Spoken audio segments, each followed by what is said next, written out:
Now, despite that wave of blue in Alberta, talk of separation is bubbling up once again following the Liberal win. In the lead up to the vote, Separatists promised that they are organized and ready to make a move out of Canada. But now that the vote is done, that prospect seems like an extreme long shot. Tim Brooke explains. As Mark Carney takes a minority red government to Ottawa, across the map, some are feeling blue. Albertans are hurt and betrayed. That's how I think Albertans are feeling. Premier Danielle Smith was pulling for a Conservative clean sweep, and she almost got it in Alberta. Here, 34 of 37 possible seats went to Pierre Poilievre's team. But when all is said and done nationally, it won't be Poilievre. Smith will be pitching her energy and equalization ideas too. We want to be able to have Alberta sovereignty within a united Canada, but we also would like to see Team Canada be on Team Alberta for once. Some insist that's no longer possible. This is now a completely abusive relationship. And our only alternative, mediation has failed. And so our only alternative is to now file for a divorce from Canada. Led by a former UCP operative, the Republican Party of Alberta is pushing for a way out. Alberta needs a binding independence referendum. It needs to set the boundaries clear with the rest of Canada. That Confederation is broken. It isn't working.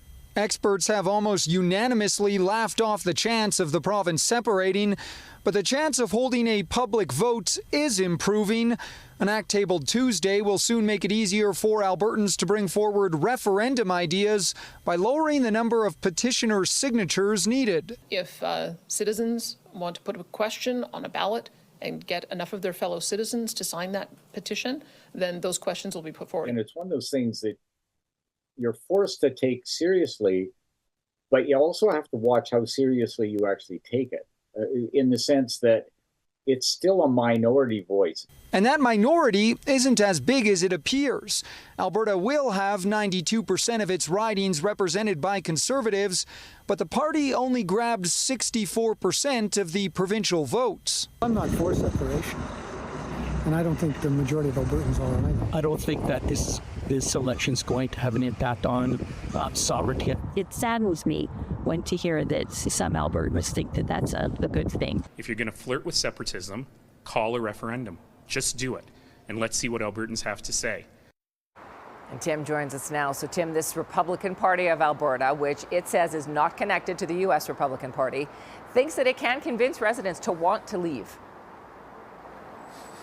Yes, Tara, despite what are no doubt extremely low odds. Cameron Davies told me today that he's feeling optimistic about this, and he thinks other separatists should be feeling optimistic about this as well. In fact, Davies hinted on the call that I had with him that the Republican Party of Alberta might actually be the group that brings forward one of these citizen-led referendums on Alberta independence. Now, I asked Davies, is this all just sore losing? Is he just mad that his political team lost yet another national election? He assured me that no, that's not the case. He's very serious about this, and he believes there's a viable plan that could end with Alberta outside of Canada.